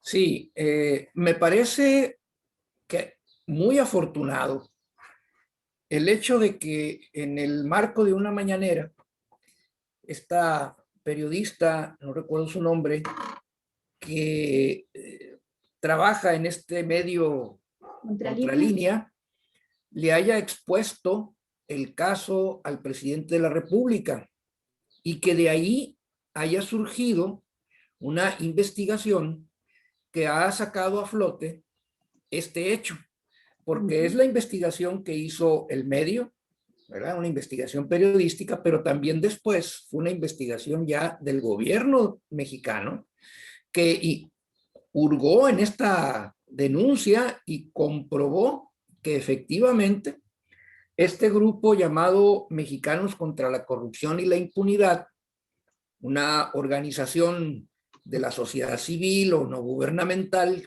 que había venido trabajando, posicionarse con una imagen de organización independiente, con fines muy loables, plausibles, como es la lucha contra la corrupción. ¿Quién no está de acuerdo con ello? Pero el haber sacado a flote esta circunstancia desnuda realmente no solamente a quienes la dirigen, sino el sentido verdadero de su actividad. Y en este caso, yo considero que Mexicanos contra la Corrupción y la Impunidad es una punta de lanza del Departamento de Estado de los Estados Unidos para intervenir en la política mexicana. Porque quedó demostrado, según la investigación del propio gobierno, que desde el 2018, curiosamente desde el 2018, la Embajada de los Estados Unidos entregó 50 millones de pesos a esta organización. No puede haber injerencia más directa que la representación diplomática de un país financie directamente a una organización que se ha venido caracterizando desde el 2018 a la fecha de tratar de poner obstáculos a la gestión del gobierno de México con el claro propósito de obstaculizar, de interrumpir, de echar para abajo algunas políticas públicas. Y en este caso me voy a referir específicamente a las grandes obras de infraestructura que está llevando a cabo el gobierno mexicano. Contra el aeropuerto de Santa Lucía fueron más de 150 amparos que esta organización impulsó. Pero igual contra el Tren Maya, contra la refinería de Dos Bocas, que tratan de obstaculizar políticas públicas que claramente están orientadas a impulsar el crecimiento del país. Entonces, para echar abajo esas políticas de crecimiento y tener después argumentos para decir que fue un fracaso el gobierno de Andrés Manuel y consecuentemente abrirle el paso a la oposición. Bueno, esta hipótesis que pudieran decir, no, pero es que te estás adelantando y estás sacando conclusiones de las que no hay pruebas, yo les diría, ¿qué más prueba quieren que el que fue presidente de esta asociación, Mexicanos contra la Corrupción y la Impunidad, sea ahora uno de los principales promotores de la alianza opositora que han constituido el PRI, el PAN y el PRD? O sea, claramente ahí están los vínculos. Y esto también hace extensivo a esta coalición opositora ese carácter injerencista y de peones del Departamento de Estado de los Estados Unidos. Ahora bien, por si fuera poco, porque uno diría, bueno, 50 millones, pues ¿qué tanto es? Por si fuera poco, la propia denuncia y los datos que aporta Contralínea en su investigación mencionan la existencia de financiamiento de esta organización, Mexicanos contra la Corrupción, por parte de dos agencias norteamericanas. Una de ellas es la Agencia Nacional por la Democracia, NED por sus siglas en inglés, y otra es la Agencia Americana de Ayuda para el Desarrollo, que es la USAID, también por sus siglas en inglés. Dos organizaciones, dos agencias que aparentemente son del ámbito privado, pero que están financiadas principalmente por el presupuesto de los Estados Unidos. La Cámara de Diputados o de Representantes, como se le llama en Estados Unidos, año con año autoriza partidas de recursos del gobierno de los Estados Unidos para financiar las actividades de estas instituciones aparentemente también de la sociedad civil, y que son precisamente la máscara con la que el Departamento de Estado ha encubierto acciones de desestabilización en todos los países prácticamente de América Latina, particularmente en aquellos en donde los gobiernos le resultan incómodos a las estrategias geopolíticas de los Estados Unidos. Hay evidencia de la participación de estas dos agencias en Venezuela, por ejemplo, en Brasil, en Bolivia, en Ecuador, en Perú, están ahorita a punto de echarlos fuera, en Cuba, desde luego, y en Colombia. Aunque hay que señalar que en el caso de Colombia ha sido para apuntalar políticas públicas que favorecen el apoyo popular al gobierno pro-yanqui de ese país. En todos estos países, excepto en Colombia, lo que han hecho estas instituciones ha sido financiar campañas encubiertas en campañas de ayuda humanitaria, de promoción de actividades económicas para pequeñas comunidades, de apoyo a campesinos, disfrazarlas de actividades culturales. Ambientalistas, derechos humanos, feministas. Exactamente, de algunas de ese tipo de demandas, pero que en realidad tienen como propósito desarrollar movimientos hostiles a aquellos gobiernos que, como ya mencioné, resultan incómodos o no funcionales a los intereses geopolíticos de los Estados Unidos. Entonces, si esa ha sido la historia de estas agencias, la NED y la USAID, que también están financiando a mexicanos contra la corrupción y la impunidad, pues es evidente que esta institución, esta organización de la sociedad civil dirigida por Claudio X González hasta hace poco y hoy por María Amparo Casar, ¿no? Esta organización evidentemente está jugando un papel en lo que podríamos llamar nosotros el golpe blando, el golpe suave que está en proceso en nuestro país. Son una organización títere de los intereses geopolíticos de los Estados Unidos, y dado las relaciones y la injerencia que ha tenido Claudio X González en la formación de la coalición Va por México, podríamos hacer extensiva la misma caracterización. Es una coalición injerencista, golpista, que le está haciendo el trabajo sucio a los intereses geopolíticos de Estados Unidos. Y por lo tanto, un financiamiento que está recibiendo el extranjero de manera ilegal. Pues sí, porque no en las leyes mexicanas ninguna organización que tenga actividad política puede recibir financiamiento externo. Es causal del retiro del registro como partido político. Una de las condiciones para poder aceptar que un partido político tenga el registro en México es una declaratoria abierta en su estatuto de que no se recibe financiamiento, ni asesoría, ni apoyo de ninguna institución internacional.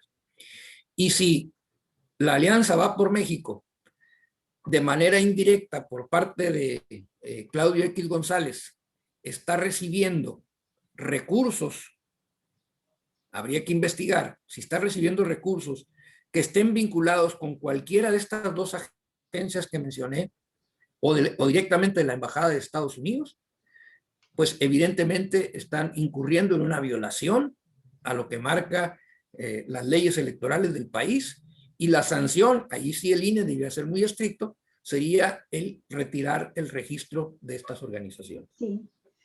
Hay que recordar que Claudio X González, junto con Gustavo de Hoyos y otros personajes, crearon la organización esta Sí por México, porque pueden decir que Mexicanos contra la Corrupción y algunas otras asociaciones civiles que ha creado Claudio X González, y de las que, por cierto, él, según investigaciones periodísticas muy documentadas ya, se ha beneficiado con sueldos mensuales de 1 millón o más de 1 millón de pesos, con todo y que se dice de que son asociaciones sin fines de lucro.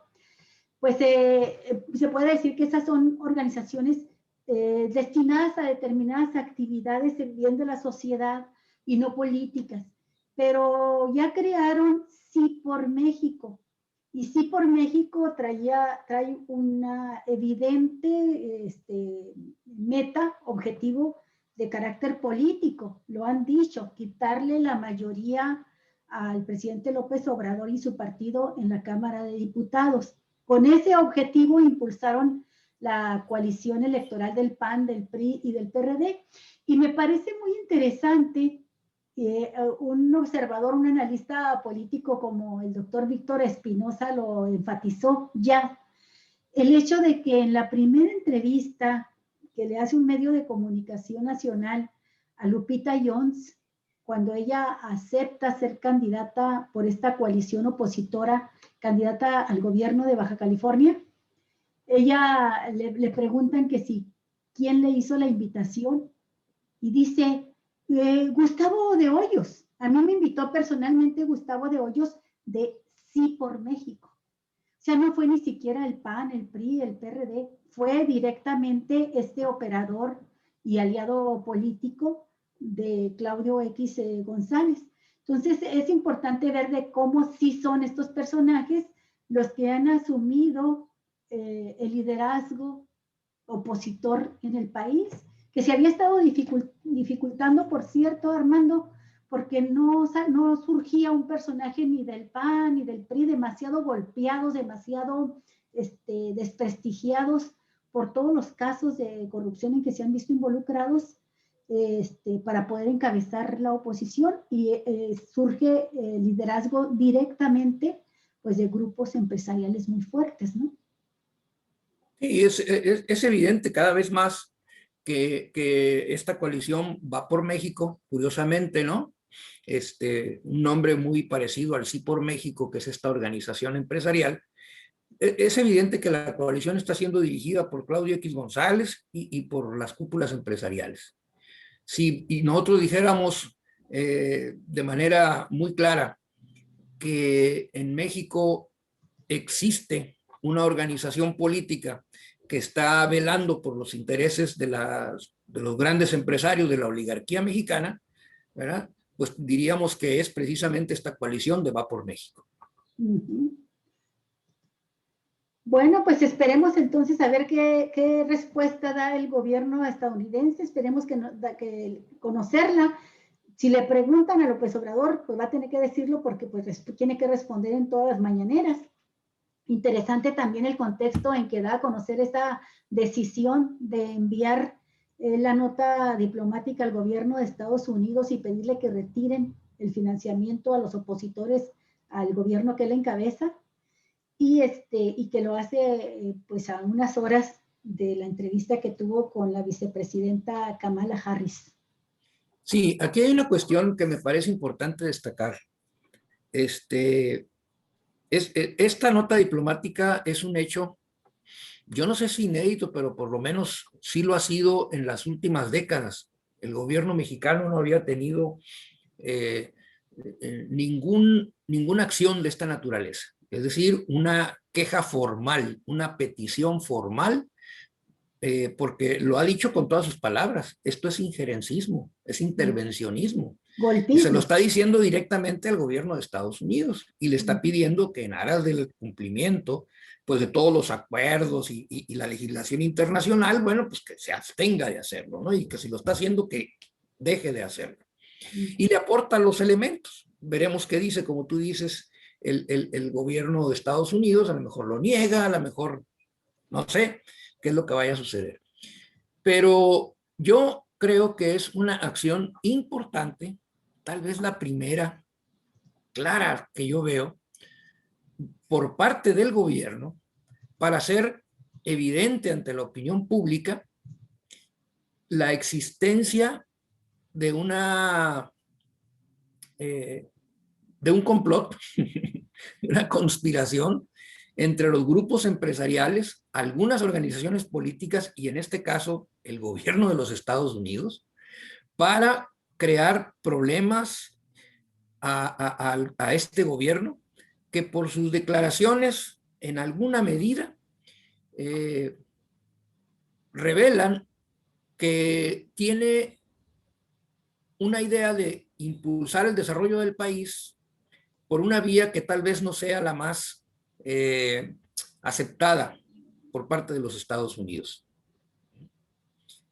Creo que con el gobierno de Biden, esta actitud injerencista en América Latina y en México, en consecuencia, se va a incrementar. Hay razones geopolíticas que explican este hecho.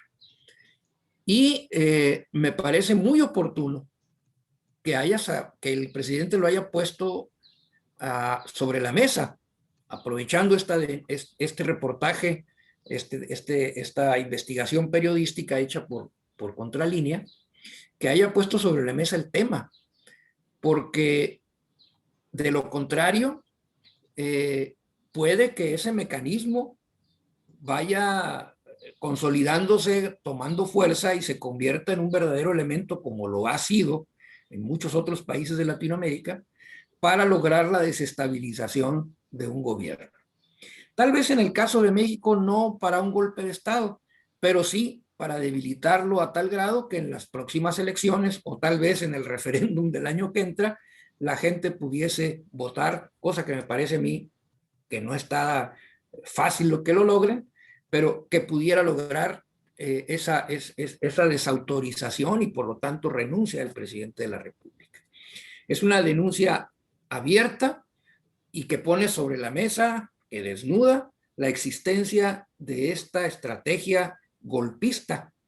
Es más, utilizó esa palabra, esa estrategia golpista, ¿verdad? Y que no necesariamente, como lo dijo, tenga que ver con militares y armas y golpes de Estado violentos, pero que hemos visto cómo en América Latina ha tenido efectos. Donde quiera que ha estado la NED y donde quiera que ha estado la USAID, ha habido desestabilización de los países.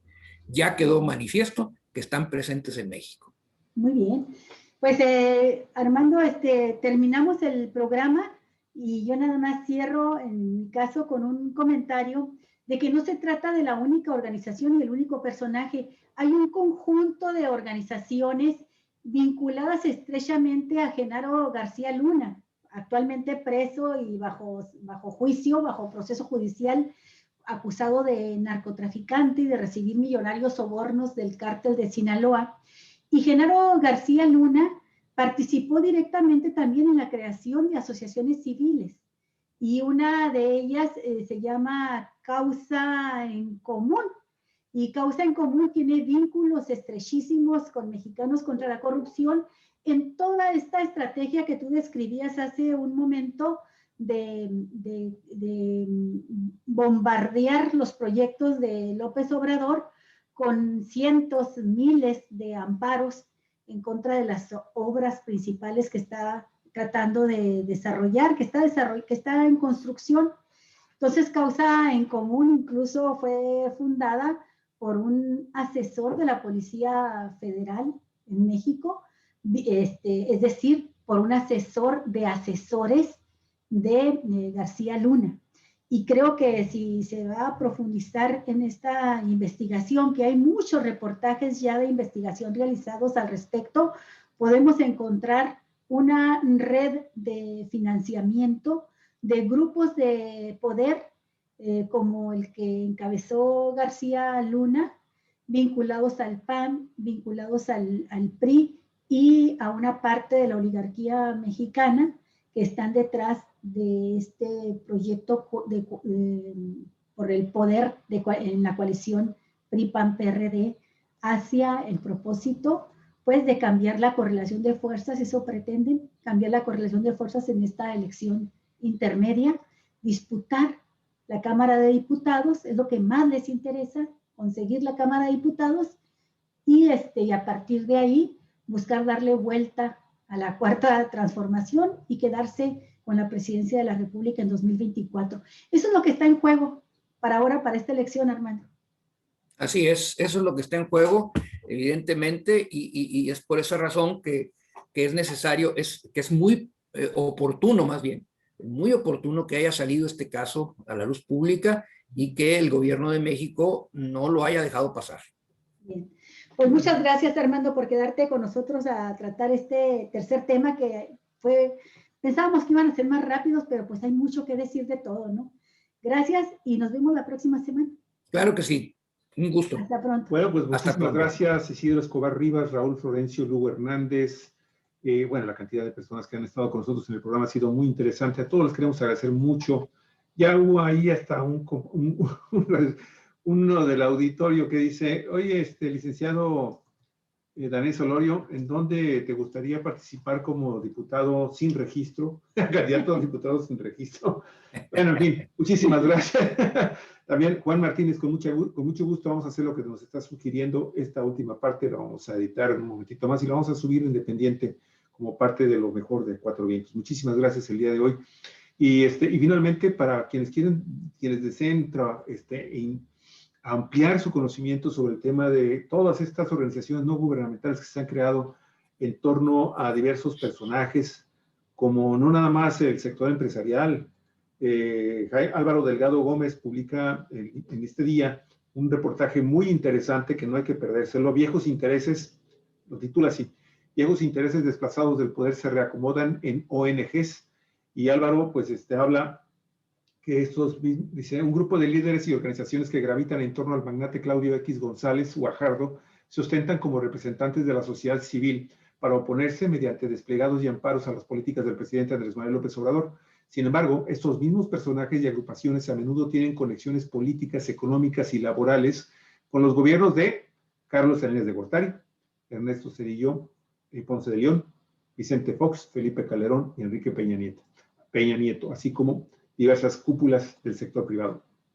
Es una pieza impecable, lo estuve leyendo hace un momentito, no se la pierda, está, sin embargo, y ya la subimos también nosotros en nuestra red, en Facebook, en nuestra red. Pues, más claro ni el agua, ¿no? Ni el agua, está excelente el Yo trabajo. Creo que vamos a tener que retomar el tema Claro. el próximo lunes, Armando. Claro. Con mucho gusto. Vientos, pedido en la red donde todas las voces se encuentran eco. Muchísimas gracias y nos estamos escuchando, viendo hasta el día de mañana. Tenga muy buena tarde, buen provecho. Y no se pierda, vamos a estar subiendo constantemente información a nuestro portal en Facebook. Muchas gracias. Y más allá de todo el sentido comercial que se le ha dado, nuestra felicitación a todas las mujeres que son madres. Es el día 10 de mayo, Día de las Madres.